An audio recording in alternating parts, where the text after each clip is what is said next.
Bueno, gracias y paz a todos nuestros estimados oyentes, amigos, hermanos y la iglesia de Dios que se encuentra esparcida por todas partes del mundo. Que la bendición de nuestro Padre Celestial y de su amado Hijo, nuestro Señor Jesucristo, sea derramada sobre cada una de sus vidas y sobre todas sus familias.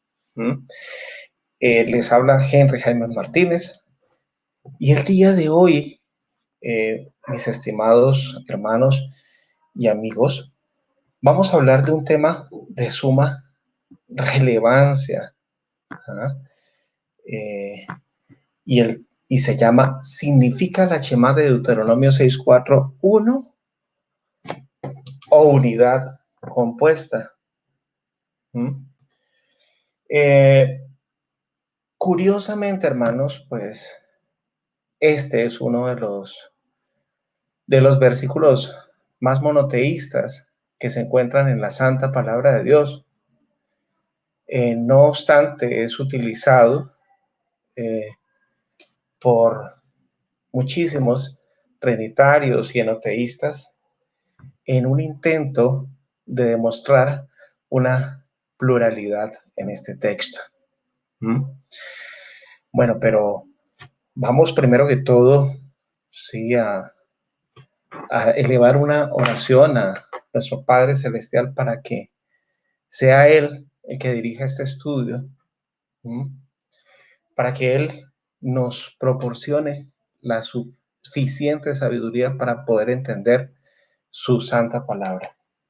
Bueno, Padre Celestial, en estos momentos nos dirigimos hacia ti para pedirte sabiduría, entendimiento, no sabiduría humana, sino la sabiduría que procede del cielo. No el entendimiento humano, porque el hombre en su sabiduría y en su conocimiento no ha logrado llegar a un pleno entendimiento de tu palabra. Por eso te pedimos que este estudio sea, primero que todo, para la honra y la gloria tuya y de tu Hijo Jesucristo. Y también para que este estudio sea de gran edificación para todos los oyentes. Que ellos puedan escudriñar tu santa palabra y puedan descubrir esos tesoros de la sabiduría y el conocimiento que se encuentran en tu palabra. Entonces, te pedimos que tu espíritu de santidad nos guíe a toda verdad. Y que este video beneficie a muchísimas personas que infortunadamente pues han sido seducidas y engañadas por las artimañas del error. Bueno, esta oración te la hacemos llegar en el nombre poderoso de tu Hijo amado Cristo Jesús, Señor nuestro. Amén. Bueno, entonces, primero que todo, para responder pues esta pregunta, tenemos que hacer una lectura de Deuteronomio 6:4.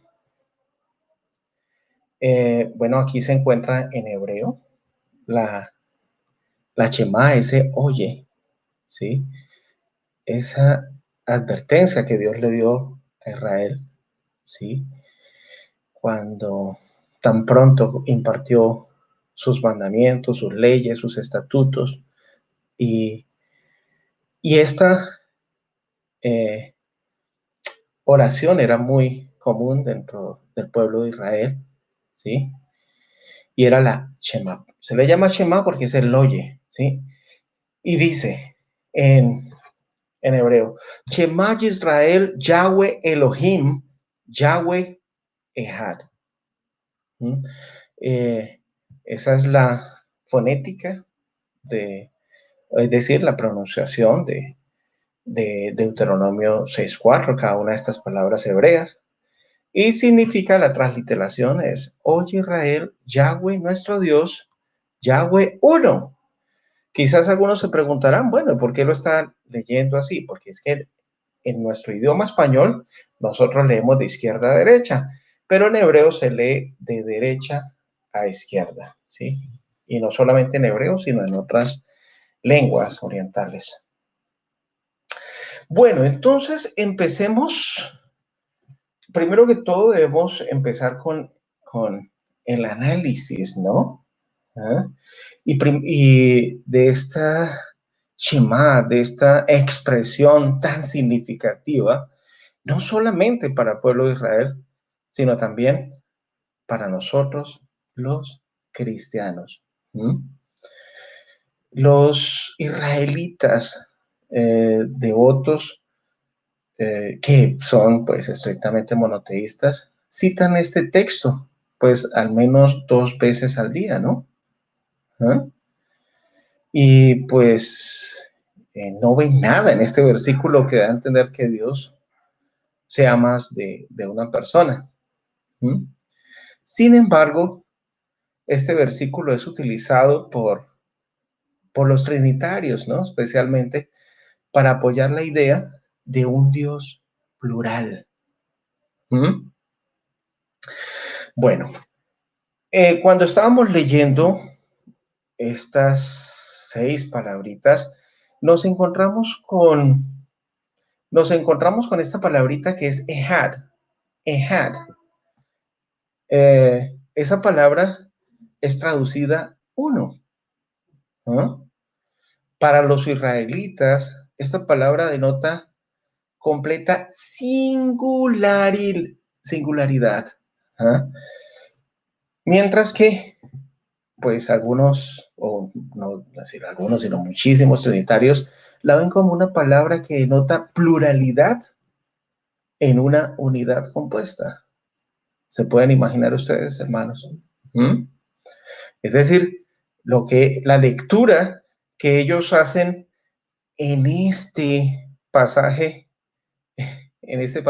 es 3 en 1. ¿Mm? De hecho, llegan a decir, mire, Yahweh, 1, nuestro Dios, 2, Yahweh, 3. Imagínense ustedes, mis estimados hermanos y amigos y oyentes, ¿ah? Para justificar el dogma, su dogma central de fe, que es la doctrina de la Trinidad. ¿Mm? Eh, entonces, pues vamos a hacer un estudio, ¿sí? Semántico, analítico, exegético, para llegar a una comprensión de este texto, ¿sí? ¿Será verdad lo que dicen los trinitarios de que este texto indica unidad compuesta? ¿Sí? ¿Alude acaso la Shema de Deuteronomio 6:4 a un Dios plural?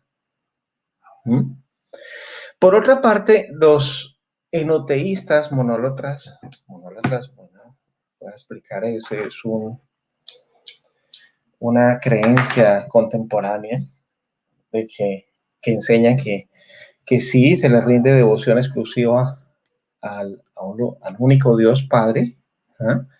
Pero no niega la existencia de otros dioses. ¿Mm? Ellos afirman que este texto significa que Yahweh es único, es decir, que no hay otro como él. Pero que el texto no significa, que eso no significa que no haya más dioses, porque ellos creen en el enoteísmo monólatra, ¿sí? Enos, uno, y teísmo, Dios. Y monolatría, monos, uno, único, la tríada de la treuo, adoración exclusiva a un único Dios, pero no niegan la existencia de muchos dioses. Ellos dicen, no, hay otro Jehová, que es nuestro Señor Jesucristo, que es un Jehová menor. ¿Mm? Y hay millones de dioses en el cielo y en la tierra, imagínense ustedes, hermanos.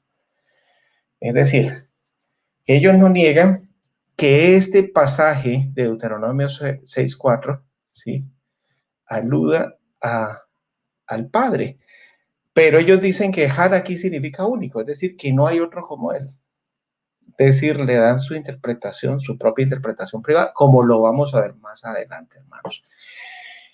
Pero, ¿tendrán razón estas posturas interpretativas en cuanto a la Shema de Deuteronomio 6:4? ¿Sí? ¿Significará Deuteronomio 6:4 una unidad compuesta, como enseñan los teólogos trinitarios? ¿Mm? O Ejad aquí se debe traducir es único, que significa que no hay otro como Dios, pero que hay muchos otros dioses. ¿Mm? Bueno, ¿qué significa la palabra Ejad? Bueno, Ejad es utilizada esta palabrita 952 veces en el Antiguo Testamento. Fue traducida como uno, 687 veces. ¿Sí? Imagínense ustedes, hermanos, ¿no?, y amigos. 687 veces. Y bueno, y es muy bueno, sería muy bueno y pertinente analizar los significados que nos dan los diccionarios bíblicos, ¿no? Por ejemplo, el léxico hebreo de New American Standard Hebrew Lexicon, ¿no?, como se diría en español, el léxico hebreo estándar de la americano moderno, ¿sí?, lo define como un número cardinal primario. Es decir, que para este léxico, según la definición que nos da este léxico hebreo, pues la palabra Ehad significaría uno, ¿sí? Un número cardinal primario, uno. Otro léxico hebreo, que es de Brown Driver Brick Hebrew Lexicon, dice, lo define como uno en número, ¿sí? La nueva concordancia de Strong le da múltiples significados, ¿sí? La palabrita número 259 de la nueva concordancia hebreo-español de Strong, dice numeral de 258, unido significa unido, por ejemplo, uno, ¿sí?, tal y como lo definen pues los otros dos léxicos hebreos. También puede significar primero, es decir, lo que da a entender aquí es que uno como número cardinal y primero como número ordinal, es decir, de acuerdo al contexto del pasaje bíblico, se puede traducir como uno o primero. También cada uno, ciento, común, 11, imagínense, primero, mira el número ordinal, solo, también, todo, undécimo, único, también puede traducirse único, ¿sí? Unir, uno, una vez. Entonces, como es típico de las palabras hebreas, tienen varios significados también, ¿no? ¿Sí? Bueno, eso es muy importante para analizar este pasaje de Deuteronomio capítulo 6, verso 4, ¿no? ¿Sí?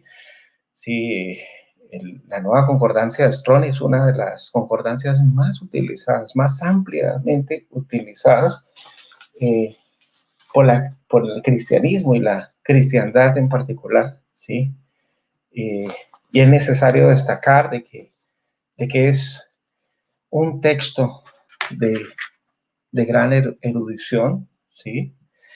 Y pues es muy utilizada, ampliamente suelo utilizarla también para los estudios bíblicos, eso sin descartar también otros léxicos, otros diccionarios bíblicos, ¿no? Bueno, entonces ya sabemos, ¿sí?, de acuerdo a la definición que dan estos diccionarios, que Had significa, tiene múltiples significados, ¿no? Pero dentro de esos significados está uno, y ya vimos, como les demostré anteriormente, de que 687 87 veces es traducido como 1, ¿cierto? ¿Qué significa eso? Significa que 245 veces es utilizada con otros significados, ¿sí? ¿Cuáles significados? Como primero, ciento, común, solo, undécimo, único, ¿ves? Eso es muy importante tenerlo en cuenta para el análisis, ¿no? Bueno, entonces ahora vamos a responder. ¿Significa Ehad en Deuteronomio 6:4 que Dios es uno? ¿Una unidad compuesta, como enseñan los trinitarios, o único porque no hay otro Dios como Él, como enseña el enoteísmo? Vamos a ver, debemos analizar, ir al trasfondo, ¿sí? A la exégesis, al análisis, ¿sí? Veamos cómo se utiliza esa palabra en otros contextos bíblicos para determinar si Ehad significa uno como número o una unidad compuesta, ¿sí? O único, como enseña el enoteísmo monólatra. Bueno, aquí tenemos el texto nuevamente. Oye Israel, ¿sí? Jehová nuestro Dios, Jehová uno, Ehad es. Así lo traduce la versión Reina Valera. ¿Ya?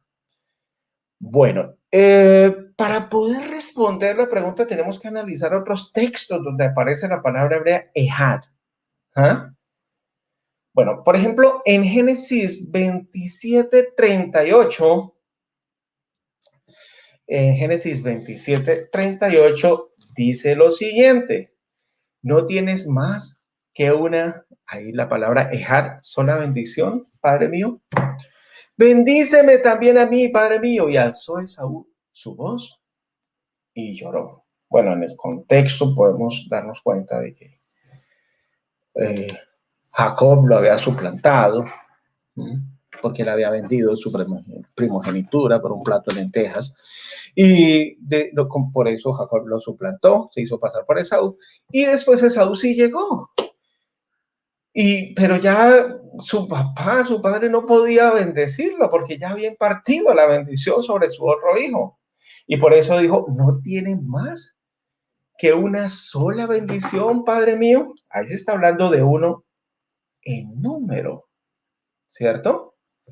Ahí no se está hablando de una unidad compuesta, como arguyen los trinitarios que debería traducirse, ¿cierto? O única, como arguyen los enoteístas, porque si significara única, entonces no tienes más que única sola bendición, no, porque ahí aparece la palabra sola bendición, entonces uno aquí debe traducirse en número, ¿sí? Bueno, muy bien. Entonces, es necesario analizar varios textos de la Santa Palabra de Dios para poder determinar cuál es la traducción que dan la mayoría de estos pasajes a la palabra Ehad. Bueno, en Génesis 42:11 dice, todos nosotros somos hijos de un Ehad, es decir, un varón. Somos hombres de verdad. Tus siervos nunca fueron espías. Bueno, ¿quiénes están hablando ahí? Están hablando los hijos de Jacob cuando estaban visitando, cuando fueron enviados por su padre, por supuesto, a Egipto para traer provisiones porque había hambruna en su pueblo. Entonces, pues ellos dijeron, y cuando José empezó a entrevistarlos, ellos dijeron, todos nosotros somos hijos de un varón.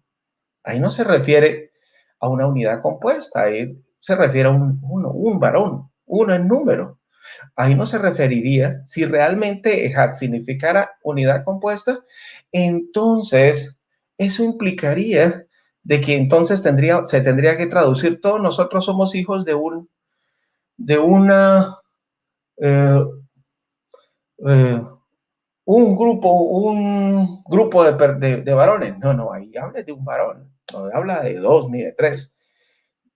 Bueno, muy bien.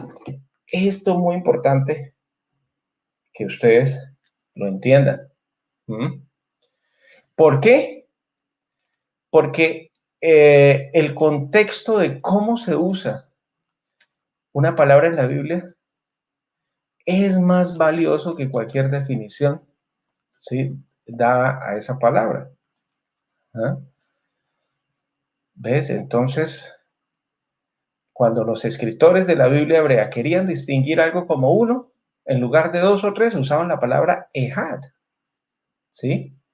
Ya hemos visto dos ejemplos, ¿no? ¿Ya? Cuando Esaú fue engañado con respecto a la bendición de su padre, dijo, no tienes más que una sola bendición. Entonces, en esa instancia, ehad significa literalmente uno, no dos o más, ¿cierto? Ahora aquí, cuando los hermanos de José vinieron a él pidiendo el alimento, dijeron, todos nosotros somos hijos de un ehad, en hebreo, varón. Somos hombres de verdad, tus siervos nunca fueron espías. Entonces, fíjense muy bien, hermanos. Definitivamente, estos hermanos no estaban diciendo que ellos eran hijos de un grupo de hombres, ¿cierto? Si realmente ehad significara unidad compuesta, como arguyen los trinitarios, sino de uno y solamente uno, de Jacob, ¿cierto? ¿Mm? Bueno, después vamos a analizar otro ejemplo, Génesis 42, 16. ¿Eh? Después de que José los acusó de ser espías, les dijo, envíen uno de vosotros y traiga a vuestro hermano. O en otras palabras, envíen uno, ehad, de ustedes, y traiga a su hermano. ¿Cierto? Aquí José no estaba sugiriendo enviar un grupo de hombres de vuelta a su hermano, sino uno solo. ¿Cierto? Uno solo. ¿Ah? Bueno, en Génesis 42, 32 dice, somos dos hermanos, hijos de nuestro padre. Uno no aparece. Uno, ahí utilizaron la palabra ehad.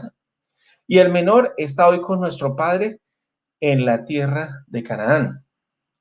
Cuando ellos dijeron, uno no aparece, estaban hablando de José, fingiendo que había muerto. José era el único de los 12 que mataba y utilizaron la palabra ehad para explicarlo. Ahí se referían a uno, a un hermano, no a un grupo de hermanos. Si realmente ehad significara unidad compuesta, como arguyen los trinitarios, ¿cierto? ¿Sí? O si se tradujera aquí en único, somos dos hermanos hijos de nuestro padre. Único no aparece. No se puede traducir único ahí. ¿Sí? Entonces hay que mirar el contexto, ¿no? Muy bien. Aquí, en Éxodo 25, 18, 19, cuando Dios le explicó a Moisés cómo construir el arca de la alianza, dijo, harás pues en hebreo ehad, querubín en un extremo y ehad, querubín en el otro extremo. De una pieza con el propiciatorio harán los querubines en sus dos extremos. ¿Mm? ¿Sí? Entonces aquí, este es un simple problema de matemáticas, 1 más 1 igual 2, ¿cierto? Hay dos querubines en total y cada uno de ellos individualmente es llamado ehad, es decir, uno. ¿Mm? Muy importante entender esto, ¿no? Fíjense muy bien, hermanos, ¿sí? Porque es necesario, pues, mirar pues la definición, el significado de esa palabra, ehad, en otros contextos, para darnos cuenta de que ehad, ¿sí?, la mayoría de veces que se utiliza en el Antiguo Testamento significa uno en número, ¿cierto? Cuando la Biblia describe los sacrificios diarios de Israel, dice lo siguiente, ofrecerás un cordero a la mañana, la palabra ehad, y el otro cordero ofrecerás a la caída de la tarde. ¿cierto? Entonces, una vez más, uno es literalmente uno y dos es literalmente dos, ¿cierto? Ejad es la palabra hebrea para uno. ¿Ah? Entonces, vemos claramente cómo se utiliza esta palabra ejad en el contexto bíblico del Antiguo Testamento, ¿cierto? ¿Ah? Entonces, también podemos aquí encontrar otro texto que demuestra claramente la singularidad de Had en Deuteronomio 17:6, que dice, por boca de dos testigos o de tres testigos morirá el que hubiera de morir, no morirá por el dicho de un solo testigo. Aquí Had no podría significar más de uno en este versículo, ya que se encuentra en contraste con dos y con tres. ¿Sí? Mire, hermanos, hay más de 600 ejemplos similares en el Antiguo Testamento, ¿ah?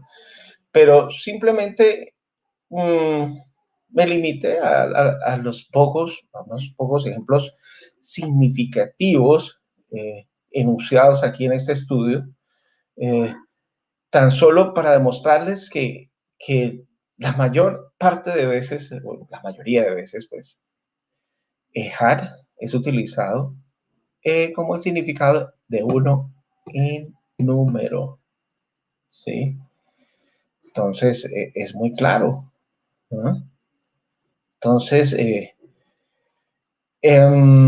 cuando analizamos Deuteronomio capítulo 6, el verso 4, oye Israel, Yahweh, nuestro Dios Yahweh, uno es, ¿ah? En su sentido singular, absoluto, en lugar de una unidad o un grupo, lo podemos entender de esa forma, ¿sí?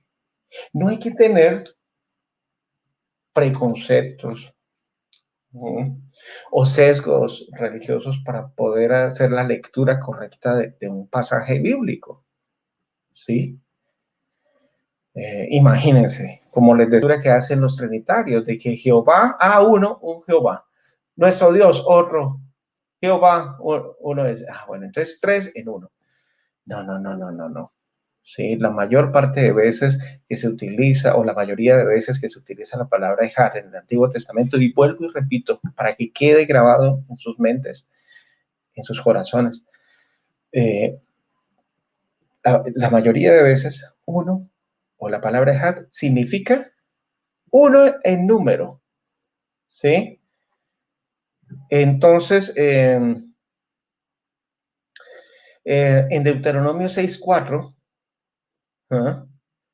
Aquí no quiere decir una unidad compuesta. No, no, no, no, no, no. Esta declaración no es cierta en absoluto no es cierta, de que es una unidad compuesta, ¿sí?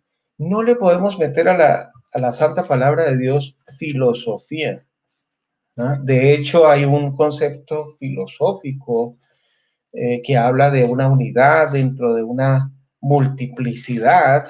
Esos son conceptos y definiciones filosóficas. No debemos permitir que el casco de Grecia intervenga en la correcta interpretación de las Sagradas Escrituras. ¿Ya?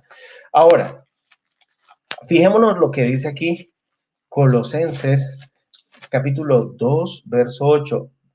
Miren que nadie los engañe por medio de filosofías, como la unidad dentro de una multiplicidad predicada por los trinitarios, y huecas sutilezas, ¿ah?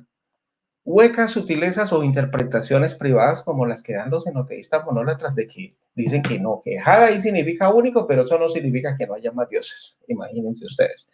Según las tradiciones de los hombres, conforme a los rudimentos del mundo y no según Cristo. ¿Sí? Entonces, cuidadito, hermanos y amigos, de dejarnos engañar por las filosofías, las huecas sutilezas. ¿Sí? Infortunadamente, muchos teólogos se han dejado contaminar de la filosofía grecorromana, de la filosofía griega. Y por eso es que, pues, esa filosofía interviene en las interpretaciones o en las lecturas que le dan a la santa palabra de Dios. Y no utilizan una sana hermenéutica ni una sana exégesis, sino que recurren a una interpretación privada para justificar dogmas humanos, como el de la Trinidad o como el del enoteísmo monólatra. Bueno, entonces, muy importante, ¿no? Pues entender esto, ¿no? A la luz del contexto bíblico. La misma Biblia, la Biblia es su propio intérprete. ¿Sí? No hay que ver más de lo que está. No vayáis más allá de las escrituras o más allá de lo que está escrito, ¿cierto? ¿Y qué está escrito aquí? Que Yahweh, nuestro Dios, Yahweh, uno es, uno. Yahweh no es dos, no son tres, o no es un panteón de dioses, o no es un Dios único al que se le rinde devoción exclusiva, y sin negar la existencia de millones de dioses. Eso es falso, falso de toda falsedad. ¿Ah? Esas enseñanzas provienen de culturas paganas. E infortunadamente esas culturas paganas se han infiltrado de una forma simulada y a hurtadillas dentro de la cristiandad y se ha corrompido las aguas puras de la verdad, infortunadamente. Entonces, aquí en Deuteronomio 6:4, sugerir que Moisés estaba tratando de indicar que el único Dios de la Biblia es realmente uno entre otros, ¿eh? Significaría que podría haber decenas de dioses o miles de dioses como lo pregona el enoteísmo monólatra, o querer o pretender forzar el texto, para obligarle a que signifique lo contrario de lo que el autor pretendía, ¿sí? Es algo que no es sano y que no es correcto, y que no es honesto tampoco, ¿sí? Entonces, es muy importante, pues, dejar que la Biblia sea su propio intérprete. Bueno, entonces, Ehad, esta palabra Ehad, que es la número 259 de la concordancia griega de Strong, sí, significa uno en este contexto bíblico, ¿no? Uno. Puede ser que en otros contextos signifique, tenga pues otros significados, como los que les acabé de nombrar, ¿sí? Primero, solo, único, vez, uno, perdón, unir. Pero en este contexto en particular, en este contexto, hermanos, ¿sí? ¿Qué significa? Significa uno. ¿Y cómo podemos saber nosotros de que realmente significa uno y no una unidad compuesta? ¿Qué nos dice el Nuevo Testamento? ¿Qué nos dice, nos enseñó nuestro Señor Jesucristo? Bueno, el Señor Jesucristo, Marcos capítulo 12, el verso 28 al 34, ¿sí? Jesús citó la Shemat en Marcos 12. Marcos 12, vamos a buscarlo aquí en la Santa Palabra de Dios. Marcos 12. Jesús citó textualmente de la Shema del Antiguo Testamento de Deuteronomio 6:4. ¿Lo citó? ¿En dónde? Bueno, lo citó en Marcos 12:29. Un líder judío se acercó y le preguntó, ¿cuál es el primer mandamiento de todos? Y fíjense lo que Jesús respondió.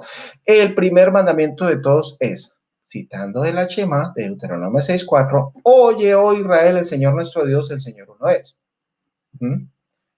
Y amarás al Señor tu Dios con todo tu corazón y con toda tu alma y con toda tu mente y con todas tus fuerzas. Este es el principal mandamiento. Fíjense que el principal mandamiento es que Dios es uno, que, que Yahweh es uno, porque es que aquí en las versiones del Nuevo Testamento, pues aparece la palabra Señor, pero realmente Jesucristo estaba citando Deuteronomio 6.4, y si estaba citando Deuteronomio 6.4, por supuesto que utilizó el nombre de Dios, Yahweh, ¿no? ¿Ya? Y dice, y el segundo es semejante a este, amarás a tu prójimo como a ti mismo, no hay otro mandamiento mayor que estos. Entonces, fíjense lo que le escriba este líder judío le dijo. Bien, maestro, ¿verdad has dicho? Porque hay un Dios y no hay otro fuera de él. Fíjense muy bien, hermanos. ¿Ah? Fíjense que este joven judío, ¿sí? Estudioso de la palabra de Dios, ¿ah? Un líder, ¿sí? Él sabía claramente que no había más que un Dios. ¿Por qué? Porque él, como estudioso de las Sagradas Escrituras, pues lo había leído en el Antiguo Testamento, en Isaías, ¿sí? Donde dice que yo soy Yahweh y no hay otro, ¿sí? Entonces, fíjense muy bien. Y el amarle con todo el corazón y con todo el entendimiento y con toda el alma y con todas las fuerzas y amar al prójimo como a sí mismo, más que a todos los holocaustos y sacrificios. Y después Jesús viendo que respondió sabiamente, fíjense, que este joven, este líder judío, para nuestro Señor Jesucristo, según el relato, él respondió sabiamente. ¿Ah? Tremendo, ¿no? Sabiamente. ¿Y qué es lo que respondió sabiamente? Bueno, volvamos a repetirlo. Porque, bien maestro, ¿verdad has dicho? Porque hay un Dios y no hay otro fuera de él. Citando el texto de Isaías, ¿no? ¿Mm? Donde dice, yo soy Yahweh y no hay otro fuera de mí. ¿Sí? Entonces, Jesús vio que respondió sabiamente. Este es un golpe mortal para los que creen en la Trinidad y también para los enoteístas monólatras. Porque si realmente Jesús fuera Dios, ¿sí? Es decir, otro o la segunda persona de la Trinidad, entonces él hubiera dicho, no, estás equivocado, no no hay solamente un Dios, yo también soy Dios, ¿cierto? Pero él no dijo eso, él dijo, Jesús viendo que respondió sabiamente, le dijo, no estás lejos del reino de Dios, ¿sí? Si fuera verdad lo que postula, lo que argumenta el enoteísmo monólatra de que hay millones de dioses aparte de Dios, entonces Jesucristo hubiera corregido a este líder judío, ¿cierto? Y le hubiera dicho, no respondiste sabiamente, no solamente hay un Dios, hay otros dioses, yo soy un Dios menor y hay millones de dioses más en el cielo y en la tierra. Pero no dijo eso, ¿cierto? ¿Mm? Sino que él dijo, viendo que respondió sabiamente, le dijo, no estás lejos del reino de Dios. Y ya ninguno osaba preguntarle. Marcos 12, 28, 34. Léanlo ustedes mismos. Fíjense que el contexto avala y demuestra de una forma categórica, incisiva y de una manera enfática de que la creencia de nuestro Señor Jesucristo era estrictamente monoteísta, no enoteísta, como enseñan los mormones o las sectas que pululan en internet, ni tampoco ni tampoco nuestro Señor Jesucristo creía en una Trinidad, no. Él sabía, sí, y conocía plenamente las Escrituras, y por eso las citó y dijo, oye, oh Israel, Yahweh nuestro Dios, Yahweh uno es. No son dos, no son tres, no son millones de dioses, no. La Biblia es muy clara. ¿Mm? Entonces,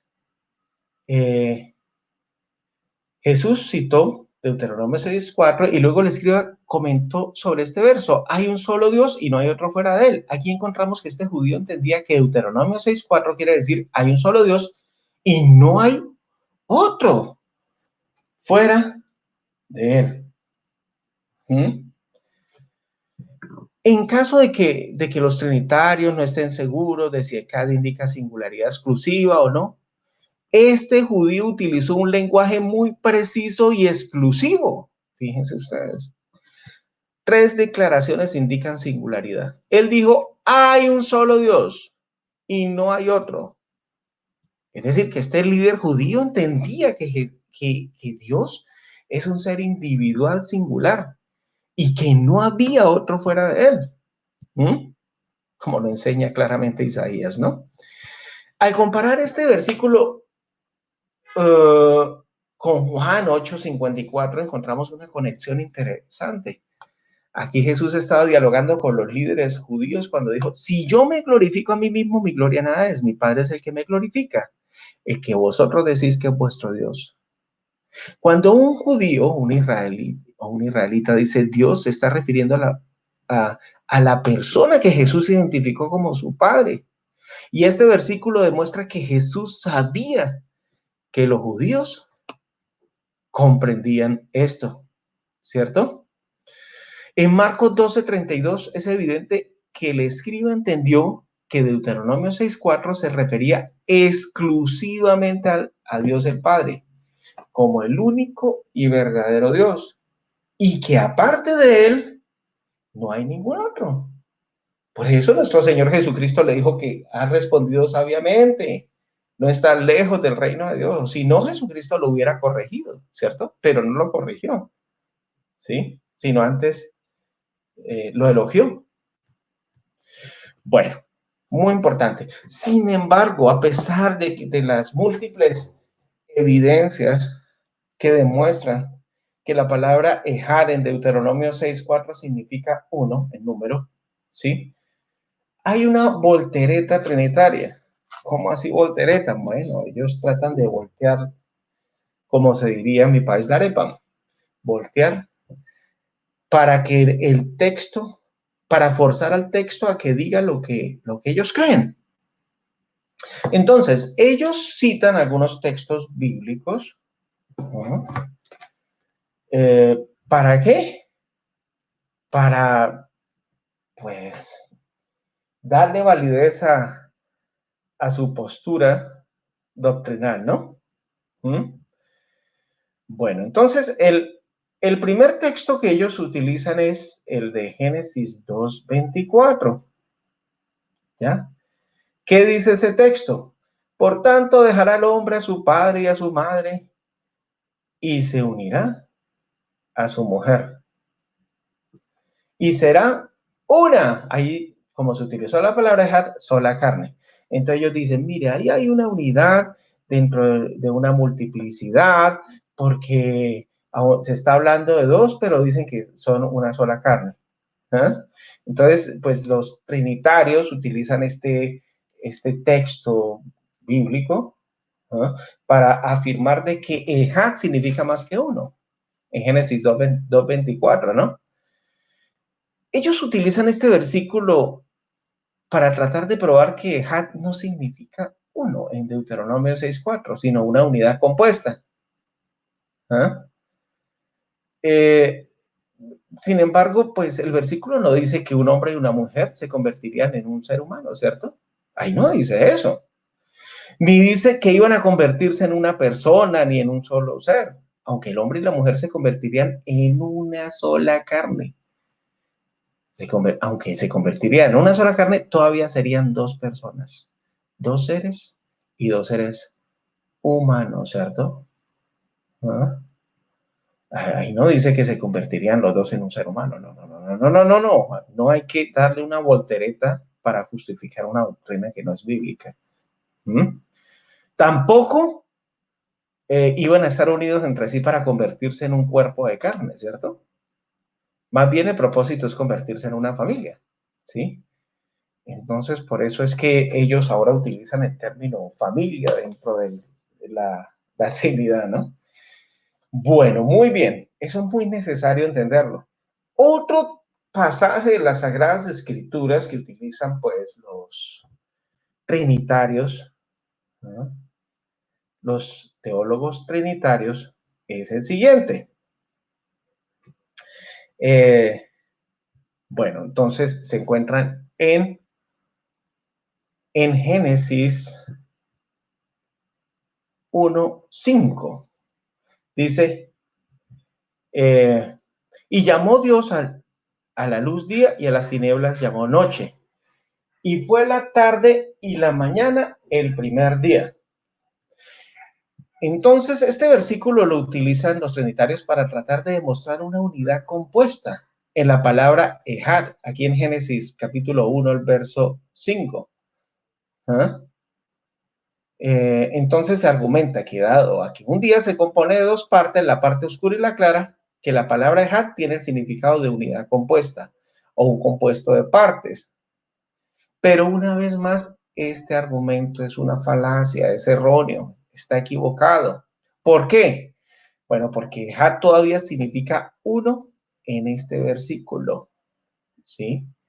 En Génesis capítulo 1, el verso 5, aquí no lo escribí, pero lo estoy diciendo para que ustedes lo lean. ¿Mm?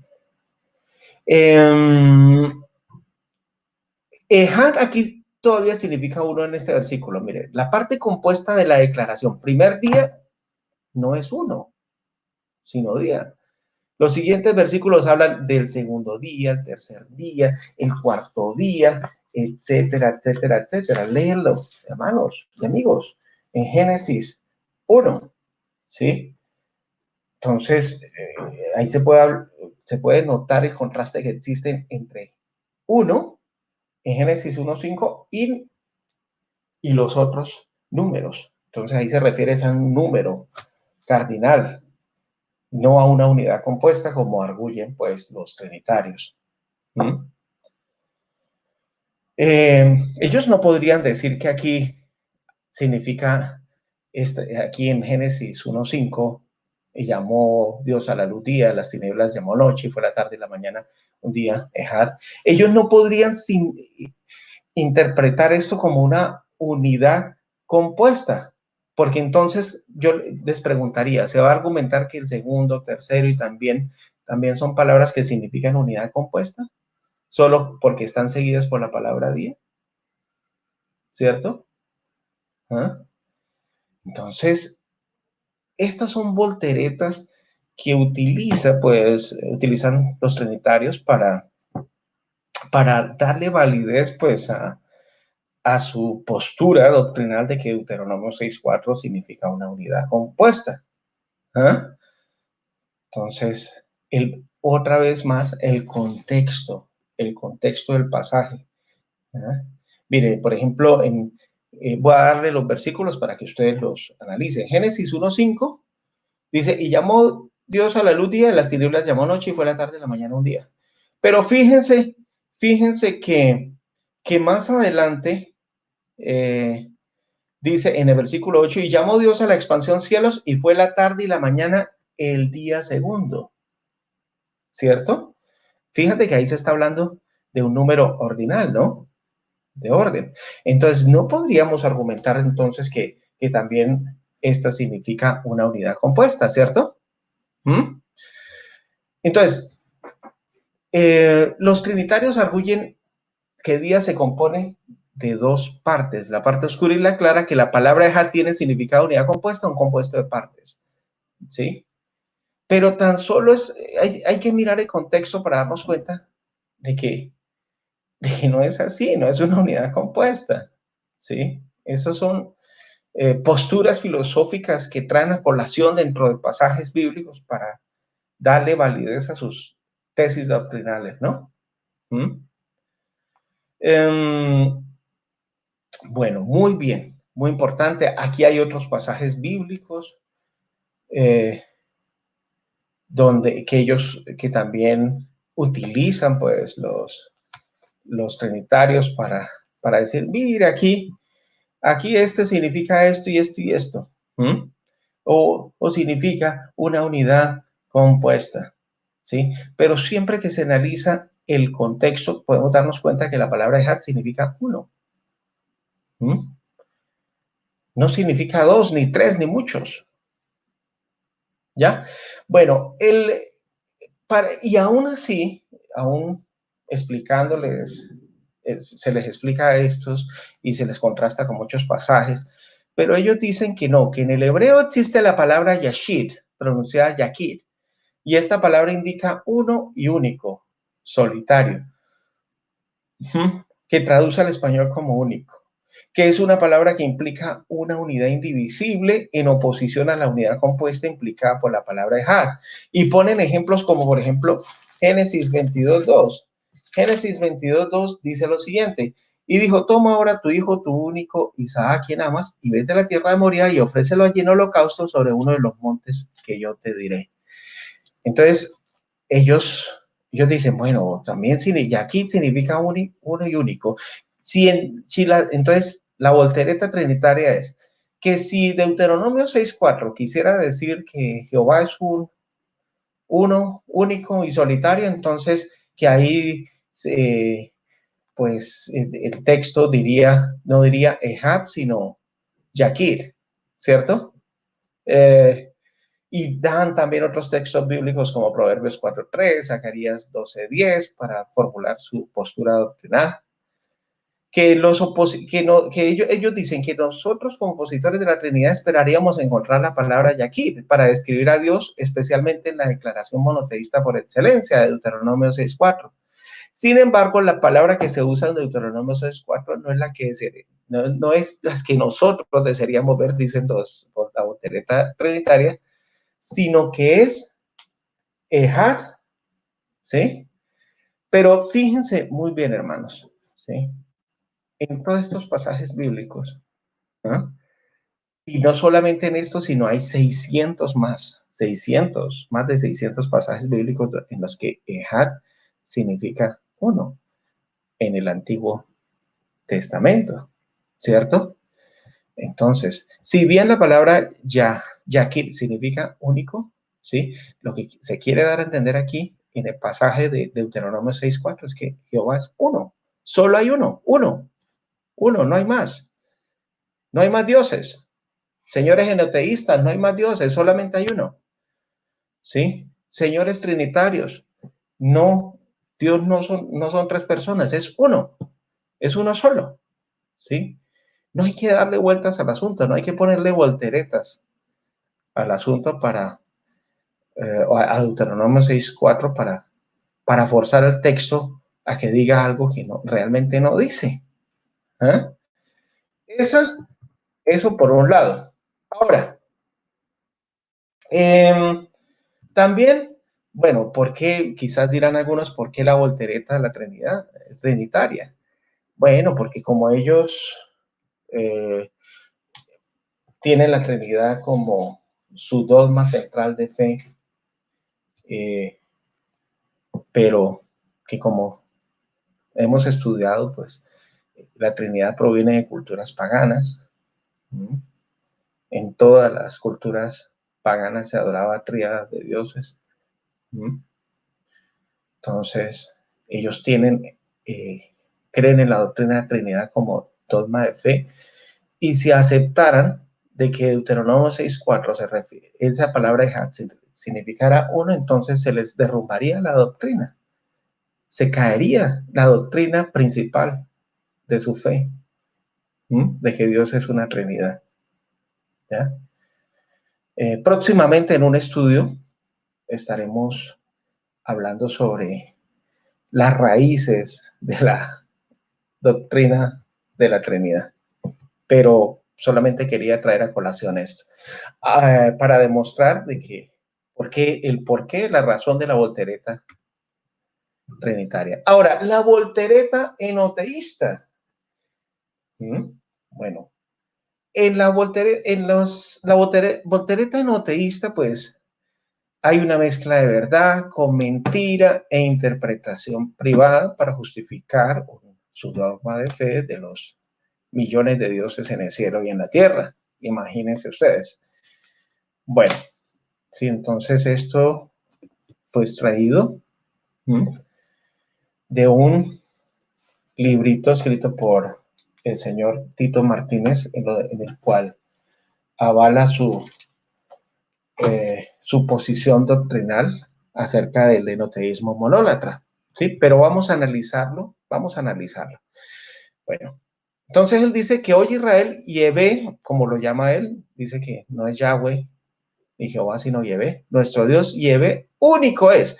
Entonces, el señor Tito Martínez dice que Ejad debe ser traducido como único. Tito Martínez es un español que se autodenomina pues teólogo bíblico y tiene sus tesis doctrinales en internet, las 21 tesis de Tito Martínez. Entonces, para quien de pronto quiera preguntarse quién es este señor.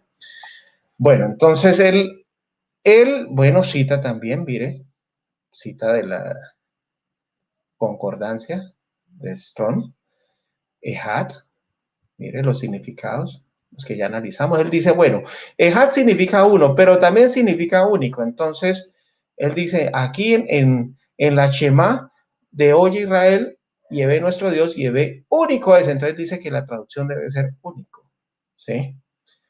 Bueno, los enoteístas, vamos a mirar por cuál es la voltereta. La mezcla de verdad, mentira, interpretación privada.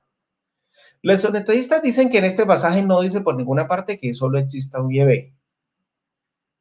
Pero ya vimos que eso es una mentira garrafal. ¿Por qué? Porque Had también significa solo, ¿cierto? Had significa solo, como podemos darnos cuenta aquí, mire, solo. Uno de los significados de Had es solo. Lo que dice es que, lo dice Tito Martínez, lo que dice es que ese señor Yahvé mencionado en ese texto es uno, es decir, único, es decir, él dice que uno es único. ¿Ah? Pero el significado que da no solamente la nueva concordancia de Strong en la palabra 259, sino el léxico los léxicos hebreos, es que uno significa uno en número, ¿cierto? Y, por supuesto, sin negar de que hay otros contextos en los que se puede traducir de otra forma, porque esta palabra también es polisémica, algo típico del vocabulario hebreo, ¿no? Entonces dice que uno es decir único. No, uno es uno, señor Tito Martínez. Uno es uno y único es único. ¿Sí? Ya que la palabra que ahí se utiliza es hat, dice él, que se puede traducir por uno y por único. Unas versiones bíblicas lo han traducido por uno y otras por único. Ah, eso ya es diferente. Es exactamente lo mismo. Sí, es verdad. Hat significa uno y también significa único. ¿Sí?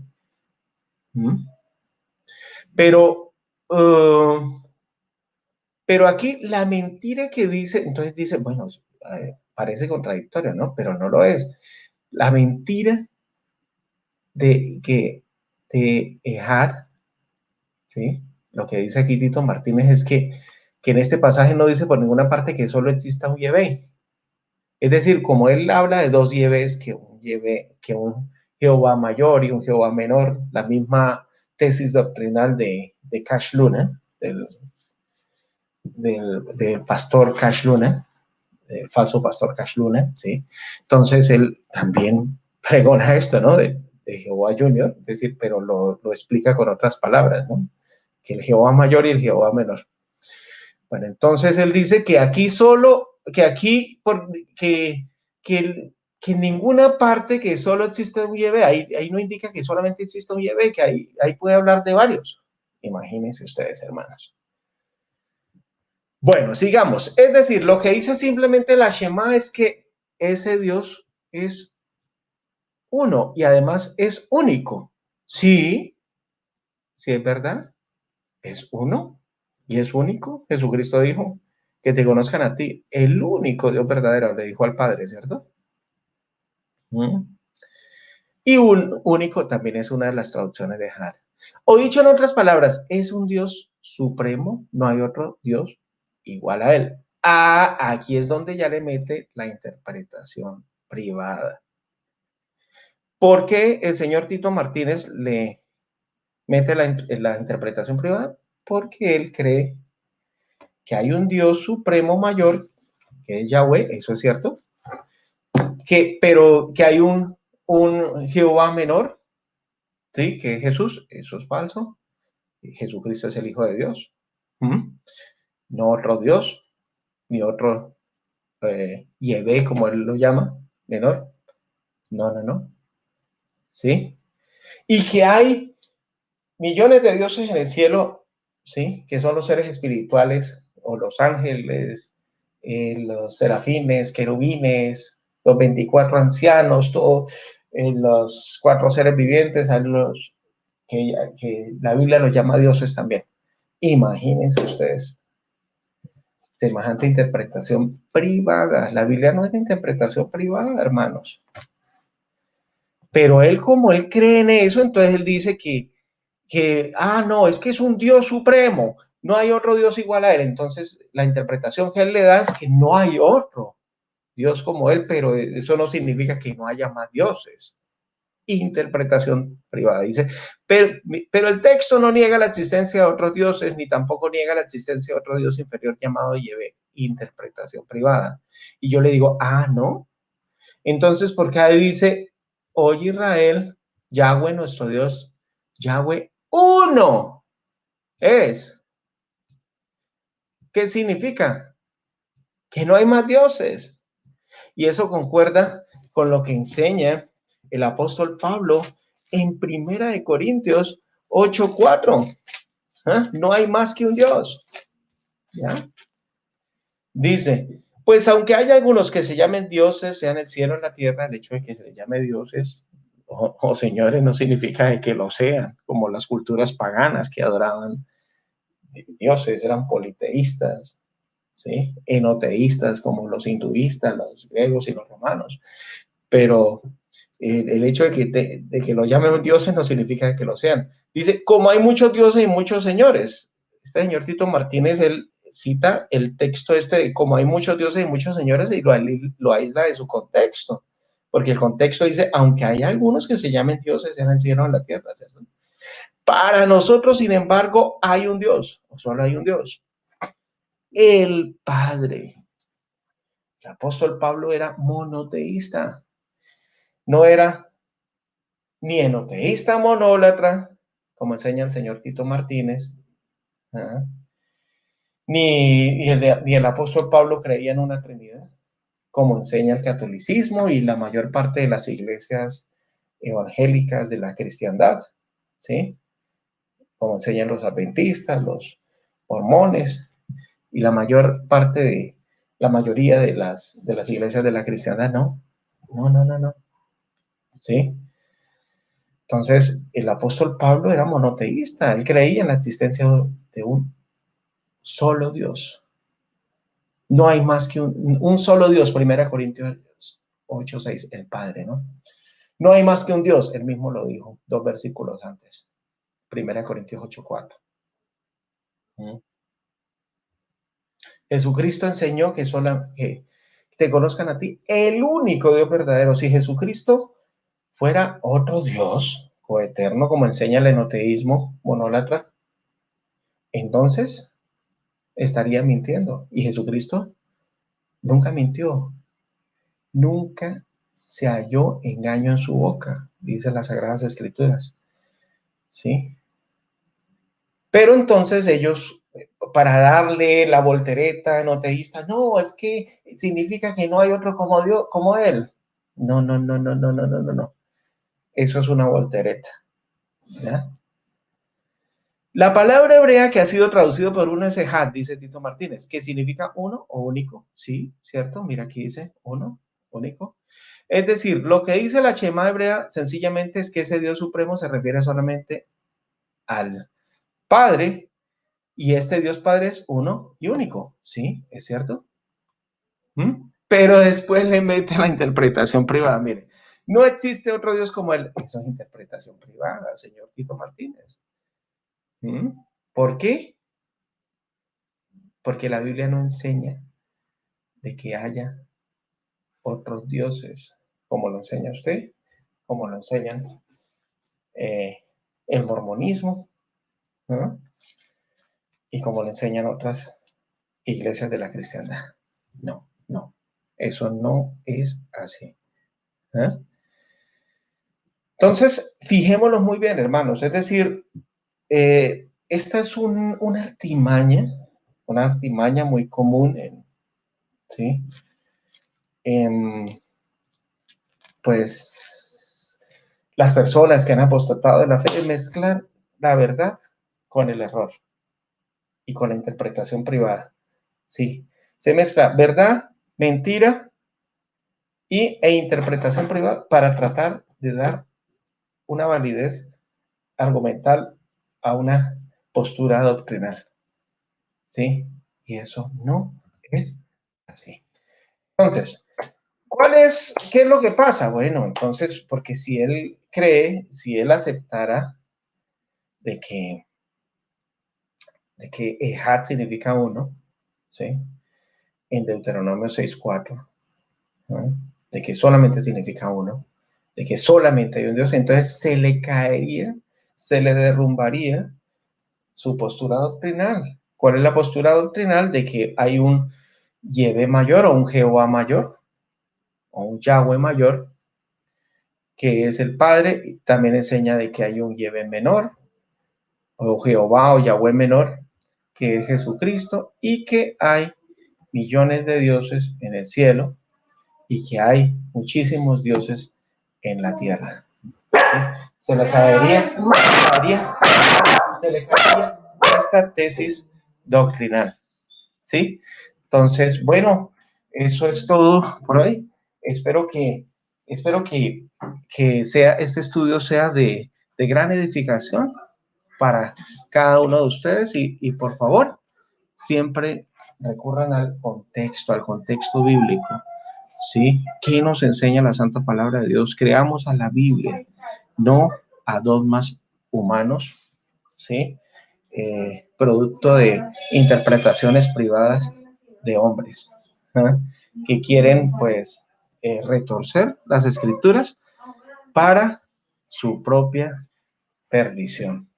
Bueno, gracias y paz a todos ustedes.